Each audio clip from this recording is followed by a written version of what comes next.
अस्सलाम वालेकुम नाज़रीन। आज मैं जिस मुकाम पर खड़ा हूँ, इसका नाम है नीला बोतो चिल्ला गाह। यहाँ से थोड़ा-सा ऊपर करके शाह अब्दुल लतीफ़ अल मारूफ़ बरी सरकार का मज़ार शरीफ है। और मेरे सामने आप देख रहे हैं कि इतनी ज़्यादा मछलियाँ हैं और इतनी बड़ी-बड़ी मछलियाँ हैं। और ये मछलियाँ कोई आम मछलियाँ नहीं हैं, बड़ी ख़ास मछलियाँ हैं। इनके बारे में मशहूर है कि इन मछलियों की निस्बत जो है वो बरी सरकार के साथ ख़ास है। वो इस तरह के बरी सरकार एक दफ़ा आए, बरी माम से निकले पैदल, यहाँ आए, यहाँ पानी में उन्होंने चिल्ला काटा और ये जो मछलियाँ हैं, इन्होंने बरी सरकार के साथ मस किया है। और बड़ी सरकार के जिस्म के साथ लगी और ये मछलियाँ भी मुक़द्दस हो गई हैं। और वाक़ईतन मुक़द्दस हैं क्योंकि थोड़ी देर पहले काफ़ी सारे लोग यहाँ पे आए, किसी ने गोश्त इनको डाला, किसी ने कीमा डाला, किसी ने चावल, किसी ने दाने इनको डाले और ये रोज़ाना की बुनियाद पर ये मछलियाँ अय्याशी करती हैं जी, गोश्त कीमा खाती हैं और चावल खाती हैं, दाने खाती हैं। मेरे ख़्याल में अगर एक जाल यहाँ पर फेंकें, तो कम से कम 1 मन के करीब मछली निकल आएगी। लेकिन कभी ऐसा करना नहीं है।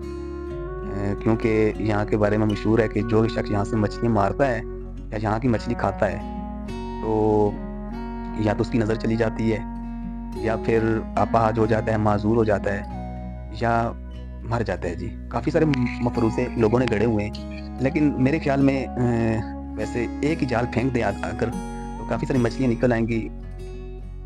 बहरकैफ़ हमारा तो ये अक़ीदा है कि नफ़े नुकसान का मालिक अल्लाह है।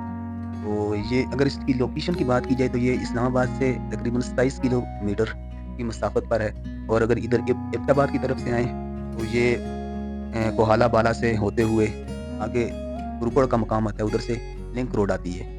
तो काफ़ी सारे सयाहत यहाँ पर आते हैं और बहुत प्यारी जगह है घूमने के लिए। आप भी यहाँ पे तशरीफ़ लाएँ और सैर-सपाटा करें, एन्जॉय करें, मछलियाँ देखें, बड़ी सरकार के मज़ार पर आके सलामी पेश करें। लेकिन कोई खिलाफ़ शरीयत काम नहीं करना। बड़ी सरकार से कुछ माँगना नहीं है क्योंकि देने वाली ज़ात अल्लाह की है, उसी से माँगे। कमेंट में ज़रूर बताइएगा कि कौन-कौन यहाँ पे आया है और आपकी क्या राय है कि क्या ये मछली खानी चाहिए या नहीं खानी चाहिए और कौन-कौन खाना चाहता है। और आखिर में चैनल को लाइक और सब्सक्राइब लाज़मी कीजिए, क्योंकि इसके बाद जो नेक्स्ट वीडियो होगी वो एक और यहाँ का मफ़रूज़ा है संडा पत्थर, उसके हवाले से होगी।